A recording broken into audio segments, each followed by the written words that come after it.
5 ఏళ్లలో కనీసం మీ వ్యాపారాలకు కూడా ఎంత ఇబ్బందులు ఎదుర్కొన్నారు? ఏం చేశారు? మామూలుగా కాదు, అసలు రావటం వాళ్ళు బెదరయ్యా వీళ్ళు బెదరయ్యా నాన్న ఆగమాగం చేసి గీనిచ్చారా సరిగ్గా, మాకేం చేసిందేమి లేదు ఆయన.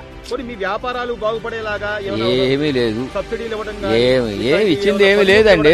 చంద్రబాబు నాయుడు గతంలో సైకిల్ ఇచ్చాడు, గొప్ప. అసలు మేము సైకిల్ కొనుక్కోలేము అప్పుడు. కొత్త సైకిల్ ఇచ్చాడు, బిందులు ఇచ్చాడు, మోకిచ్చాడు, కత్తులు ఇచ్చాడు, ఒక రగ్గు, బ్యాటర్ లైటు. నువ్వు అట్టాడిది ఇచ్చింది ఎక్కడా లేదు ఈ 5 సంవత్సరాల్లో మాకు. అదేమంటే నేను వాళ్ళకి ఇచ్చా, మీరు చూడండి. పెన్షన్ అనేది చంద్రబాబు నాయుడు ఇచ్చాడు, గీత కార్మికులకి ఈయన ఇచ్చాడు, చూడండి లిస్టు తిరగైతే తెలుస్తుంది.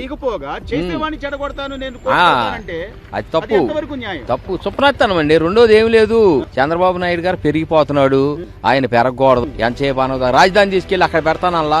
ఎట్టాటి ఆయన మాట్లాడేది అంతా ఒకటి కాదు, వ్యాపారమే కానీ మంచి వ్యాపారం చేయడే ఆయన. మానాలేదు తనాలేదు, కొంచెం తక్కువ స్థాయిలోంచి ఒక మెట్టు ఎక్కాలి అనుకోవాలి కానీ అసలు లేదు. కొట్టుకెళ్తానంటాడు, ఇంకోటి వెళ్తానంటాడు, అసలు ఇయ్యొద్దనే అంటాడు. ఆయన ముందు అయితే ఇంటింటికి బజార్కి గల్లీ గల్లీకి అమ్మొచ్చు, అప్పుడు తప్పు లేదు. ఇప్పుడేమో గౌడాస్కి ఇస్తే తప్పు వచ్చింది. షాపులు అలా ఆవిడ పేరు మీద అలా ఎందుకు లేక బినామీ పేరు మీద వాళ్ళకే ఉండాలి, ఎవరికి ఉండకూడదు. రెండో వాడికి ఉండకూడదు.